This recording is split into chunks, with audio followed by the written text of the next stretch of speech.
ഈ അറബിക്കടൽ കടന്നു നിന്നാൽ എത്തുന്നത് എവിടാണ്?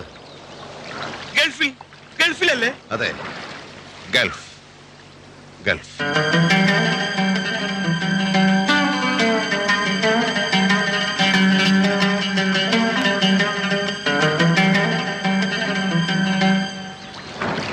ഇനിയുള്ള കഥ ആരംഭിക്കുന്നത് ആ മണലാരണ്യങ്ങളിൽ നിന്നാണ്.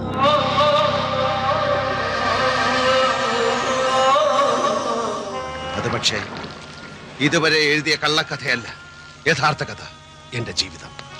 ഇനി ഞാൻ എഴുതുന്നത് എന്റെ തന്നെ ജീവിത കഥയാണ്. ഗസറ്റഡ് യക്ഷിയും ജയദേവൻ എന്ന എഴുത്തുകാരനും ഇനി പ്രിയദർശിനിയും സാഗർ കോട്ടപ്പുറവുമായി ഇവിടെ പുനർജനിക്കുന്നു.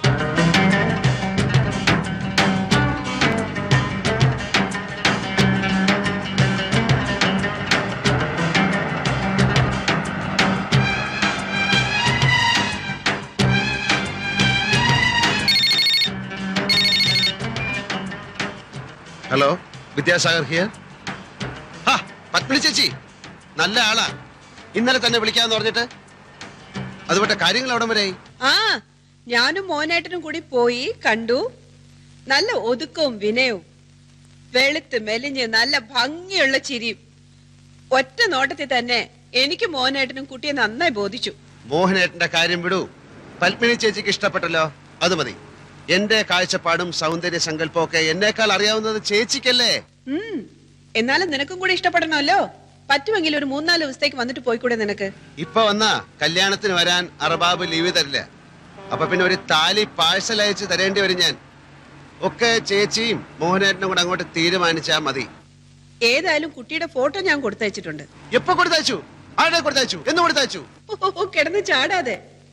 നിന്റെ കൂട്ടുകാരൻ സൈനുദ്ദീന്റെ സിസ്റ്റർ സോണിയ അല്ലേ? അവളും ഹസ്ബൻഡും കൂടി യാത്ര പറയാൻ വന്നിരുന്നു മെനിഞ്ഞാന്ന് രാത്രിയില്. കയ്യോട് കൊടുത്തയച്ചിട്ടുണ്ട്. ഫോട്ടോ ഇപ്പൊ സൈനുദ്ദീന്റെ കൈ കിട്ടിക്കാണല്ലോ. അവൻ പറഞ്ഞില്ലേ? അവൻ പറഞ്ഞില്ല. കള്ള നമുക്ക് മറന്നു കാണും.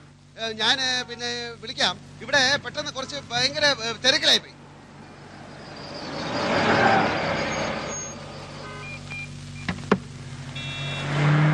Hello, Malabar garments. ആര്? വിദ്യാർത്ഥനോ? സൈനിക്കുണ്ടല്ലോ, കൊടുക്കാം. ഫോൺ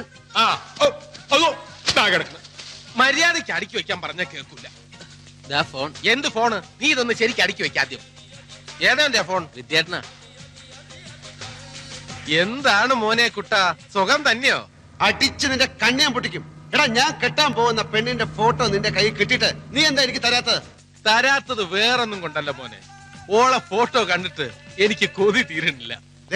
ഇടിച്ചു നിന്നെ മര്യാദയ്ക്ക് ഫോട്ടോ ഇവിടെ എത്തിക്കടാ. നിന്റെ കമ്പനി എന്റെ മലബാർ ഗാർമെന്റ്സിന് 10,000 ലക്കോസ്റ്റ് ടീഷർട്ടിന്റെ ഓർഡർ തരാമെന്ന് പറഞ്ഞിട്ട് എന്തായി? എന്റെ കമ്പനി നിനക്ക് ഒരു ഓർഡറും തരാമെന്ന് പറഞ്ഞിട്ടില്ല. നീ പറഞ്ഞു 10,000 പീസസിന്റെ ഒരു ഓർഡർ നിനക്ക് വേണമെന്ന്. അത് നടക്കില്ലെന്ന് ഞാൻ അപ്പോഴേ പറഞ്ഞാണല്ലോ. എടാ, നീ ഒന്ന് മനസ്സിലാക്കണം. എത്രയോ കൊല്ലക്കാലം നമ്മൾ ഇന്ത്യക്കാരെ മുഴുവൻ അടിമകളാക്കി ഭരിച്ച ബ്രിട്ടീഷുകാരനാണ് നിന്റെ കമ്പനി മുതലാളി. എന്നോടുള്ളതിനേക്കാൾ ആത്മാർത്ഥ്യമൊന്നും അവനോട് കാണിക്കണ്ട. പണ്ട് നമ്മളെ അവൻ ചൂഷണം ചെയ്തു, ഇന്ന് നമ്മൾ അവനെ ചൂഷണം ചെയ്യണം. അതാണ് രാജ്യസ്നേഹം. ഓ, ഇതാണോ രാജ്യസ്നേഹം? ഞാൻ അറിഞ്ഞില്ല. നീ ഈ ഫോട്ടോ എപ്പോ എത്തിക്കും? നീ ടീഷർട്ടിന്റെ ഓർഡർ എപ്പോ തരും? ഓ, അത് ശരി. അപ്പൊ ഓർഡർ തന്നാലേ നീ ഫോട്ടോ തരൂ അല്ലേ? നീ ഓർഡർ താടാ മോനെ. വേണ്ട, എനിക്ക് ഫോട്ടോ വേണ്ട. രാത്രി ഞാൻ നിന്റെ ഫ്ലാറ്റിൽ വരാം. എന്നിട്ട് നമുക്ക് ഓർഡറിന്റെ ഫോട്ടോയുടെ കാര്യം വിശദമായിട്ട് ഡിസ്കസ് ചെയ്യാം. ഓക്കെ? ഓക്കെ.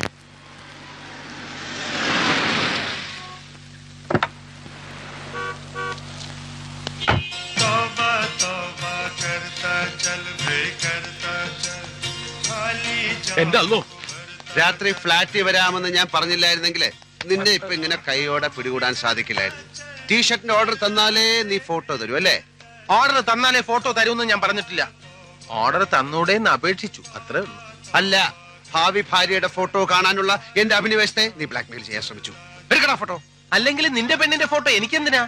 ഈ തിരക്കൊന്നൊഴിഞ്ഞോട്ടെ, നമുക്ക് ഒരുമിച്ച് ഫ്ലാറ്റിൽ പോയി ഫോട്ടോ എടുക്കാം. അപ്പൊ ആ ഫോട്ടോ ഇപ്പൊ നിന്റെ കയ്യിലില്ലേ? ഫോട്ടോ കൈ കൊണ്ട് കിടക്ക്. എന്തിന്? ശരി, എനിക്ക് കാത്തിരിക്കാൻ തീരെ സമയമില്ല. ഇപ്പൊ തന്നെ പുറപ്പെടാ. ഇപ്പഴാ?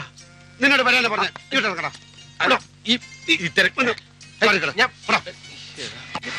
ഫോട്ടോ ഒക്കെ എടുത്തു തരാം. നീ ആദ്യം ഈ കൈയൊന്ന് വിട്. വേണ്ട, വേല കയ്യിലിരിക്കണല്ലേ.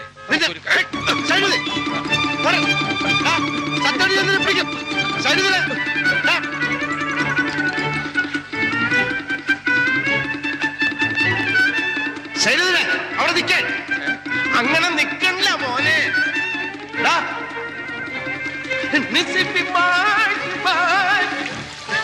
സൈനുദിനെ ഇങ്ങോട്ട് ഇറങ്ങി വരാൻ.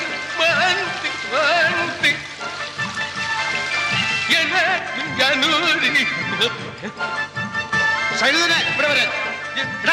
എന്നെ ഓടിക്കരുത്. 1500 മീറ്ററിൽ കോളേജ് ചാമ്പ്യനാ ഞാൻ. ഫോട്ടോ എന്റെ കയ്യിൽ തന്നെ ഉണ്ട്. ടീഷർട്ടിന്റെ ഓർഡർ തരാതെ ഞാൻ ഇത് തരുന്ന പ്രശ്നമില്ല. പട്ടി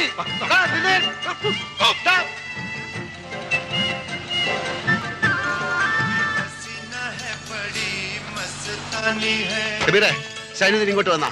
ഇല്ല, നിങ്ങൾ ഒന്നിച്ചല്ലേ പോയത്? അവനെ ഇപ്പൊ എന്റെ കൈ കിട്ടിയല്ലോ. അവൻ ബാലുവിന്റെ അടുത്ത് കാണുമായിരിക്കും. അവനെ പിടിക്കാതെ വിടില്ലെന്ന് പറഞ്ഞേക്ക്. കുട്ടിയുടെ ഫോട്ടോ ഉഷാറായിട്ടാ. നീ കണ്ട? കണ്ടല്ലോ, നല്ല അസല് കുട്ടി.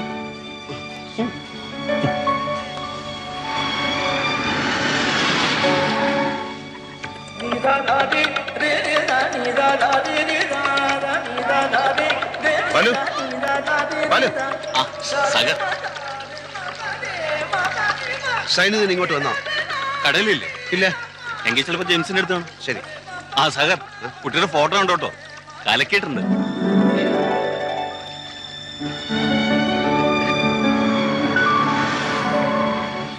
സൈനുദ്ദീൻ വന്നാ? ആ, വന്നിട്ട് പോയി. സൈനിക ഫോട്ടോ കാണിച്ചിട്ടോ, കുട്ടി നന്നായിട്ടുണ്ട്. അവനെ വിദ്യാസാഗർ. നിന്റെ വിദ്യയൊന്നും എന്റെ അടുത്ത് വേണ്ട. എന്നെ പിടിക്കാൻ ഓടുകയാണല്ലേ? നേരെ നോക്കി വണ്ടി ഓടിക്കണം. എന്നെ ഓവർടേക്ക് ചെയ്ത് മുമ്പിൽ കയറാൻ നോക്കണ്ട. എന്റെ പൊടി പോലും നിനക്ക് കിട്ടൂല. ഈ ലോകത്തുള്ള മുഴുവൻ പേരെ നീ ഫോട്ടോ കാണിച്ചു. എന്നോട് എന്തിനാണ് നീ ഇങ്ങനെ ചെയ്യുന്നത്? വെറും 10,000 പീസിന്റെ ഓർഡർ അല്ലേ ഞാൻ ചോദിച്ചുള്ളൂ. ഒരു കാര്യം ചെയ്യും, തൽക്കാലം മോൻ നല്ല കുട്ടിയായിട്ട് ഓഫീസിൽ പോയി ഓർഡർ ഒക്കെ ടൈപ്പ് ചെയ്ത് വൈകുന്നേരം സക്കരയുടെ ഫ്ലാറ്റിലേക്ക് വാ. അയാളുടെ മോന്റെ ബർത്ത്ഡേ പാർട്ടിയല്ലേ ഇന്ന്. നിന്നെ വിളിച്ചിട്ടുണ്ടാവുമല്ലോ. അവിടെ വെച്ച് നമുക്ക് ആഘോഷമായിട്ട് ഫോട്ടോ കാണാം. എന്താ മോനെ സൈനു, ഫോട്ടോ ഇപ്പൊ താടാ. No nothing doing. വൈകുന്നേരം party. Okay? Happy birthday to you. Happy birthday to you. Happy birthday to Chikku. Happy birthday to you. Happy birthday to you. Happy birthday Chikku. Happy birthday to Chikku. കുട്ടിയുടെ photo അസലായിട്ടുണ്ട്. Ladies and gentlemen, എല്ലാരും ഇങ്ങോട്ടൊന്ന് ശ്രദ്ധിക്കൂ. സക്കറിയ ദമ്പതികളുടെ മകൻ ചിക്കുവിന്റെ ജന്മദിനം ആഘോഷിക്കാനാണല്ലോ നമ്മൾ ഇവിടെ ഒത്തുകൂടിയിരിക്കുന്നത്. നമ്മൾ മലയാളികൾ ഇതേപോലുള്ള ആഘോഷങ്ങളിൽ ഒന്നിച്ചു കൂടും, വെടിപറയും, ഭക്ഷണം കഴിക്കും, പിരിഞ്ഞു പോകും. അതോടെ തീർന്നു. നമ്മൾ മലയാളികൾക്ക് ഒത്തൊരുമയില്ല. പരസ്പര സഹകരണം എന്ന വാക്ക് നമ്മുടെ നിഘണ്ടുവിലേ ഇല്ല. അങ്ങോട്ടും ഇങ്ങോട്ടും നമ്മൾ ഒരു സഹായവും ചെയ്യില്ല. ഞാനിത് പറയാൻ കാരണം, വിദ്യാസാഗർ നമ്മുടെയൊക്കെ കൂട്ടുകാരനാണ്. അവൻ കെട്ടാൻ പോകുന്ന പെണ്ണിന്റെ ഫോട്ടോ ദാ എന്റെ കയ്യിലുണ്ട്. വരട്ടെ. അവന്റെ കമ്പനി എനിക്ക് കുറച്ച് ടീഷർട്ടിന്റെ ഓർഡർ തന്നാലേ ഈ ഫോട്ടോ ഞാൻ അവന് കൊടുക്കൂന്ന് പറഞ്ഞിട്ടുണ്ട്. നിങ്ങൾക്കറിയാം, അവൻ എന്നെക്കാൾ ആരോഗ്യമുള്ളവനാണ്. അതുകൊണ്ട് ഈ ജിങ്കാന ഒരു ആക്രമണത്തിന് മുതിരുകയാണെങ്കിൽ നിങ്ങൾ എല്ലാവരും ചേർന്ന് എന്നെ രക്ഷിക്കണമെന്ന് അഭ്യർത്ഥിക്കാണ്. വന്ന് എന്റെ ചുറ്റും നിൽക്കൂ പ്ലീസ്. അവൻ ആക്രമണത്തിന് മുതിർന്നു കഴിഞ്ഞു. എല്ലാവരും എന്നെ രക്ഷിക്കാൻ തയ്യാറെടുത്തോളൂ. നീ ഫോട്ടോ എടുക്ക. ഓർഡർ എടുക്ക്. നീ ഫോട്ടോ എടുക്കടാ. ഓർഡർ എടുക്കാൻ. ഫോട്ടോ ഓർഡർ എടുക്ക്. ഫോട്ടോ തന്നാലേ ഓർഡർ തരൂ, അല്ലെങ്കിൽ നീ ഇനി എന്നെ ബ്ലാക്ക്മെയിൽ ചെയ്യും. ആ കവറിനുള്ളിൽ ഓർഡർ ആണെന്ന് അറിഞ്ഞാലേ ഫോട്ടോ തരൂ. നിനക്ക് എന്നെ വിശ്വാസമില്ലേ? ഇല്ല. വിശ്വാസമില്ല? എടാ, ഒരു സുഹൃത്ത് മറ്റൊരു സുഹൃത്തിനെ വിശ്വസിക്കണം. ഓർഡർ തരാത്ത കൂട്ടുകാരന്മാരെ വിശ്വസിക്കാൻ പാടില്ല.